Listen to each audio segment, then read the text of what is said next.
ಬಿಸಿ road Addahole ಚತುಷ್ಪಥ ಹೆದ್ದಾರಿ ಅಭಿವೃದ್ಧಿ ಕಾಮಗಾರಿಯನ್ನ ಹಂತ ಹಂತವಾಗಿ ಮುಗಿಸಿಕೊಂಡು ಬರಲಾಗುತ್ತಿದ್ದು ಇದೀಗ ಹೆದ್ದಾರಿ ಪ್ರಯಾಣಿಕರು ಸೂಕ್ತ ಮಾಹಿತಿ ನೀಡುವ ಕಮಾನು ಮಾದರಿಯಲ್ಲಿ ದಾರಿ ಸೂಚಕ ಫಲಕ ಅಳವಡಿಕೆಯ ಕಾರ್ಯ ಆರಂಭಗೊಂಡಿದೆ.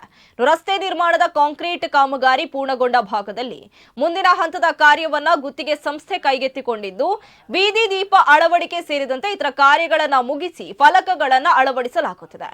ನೂತನ ಹೆದ್ದಾರಿ ನಿರ್ಮಾಣಗೊಂಡ ಬಳಿಕ ಫ್ಲೈಓವರ್ ಎಲಿವೇಟೆಡ್ ರಸ್ತೆಯ ಪರಿಣಾಮ ಮುಖ್ಯ ಹೆದ್ದಾರಿ ಜಂಕ್ಷನ್ಗಳನ್ನು ಬಿಟ್ಟು ಮೇಲಿಂದಲೇ ಹೋಗ್ತಾ ಇದೆ.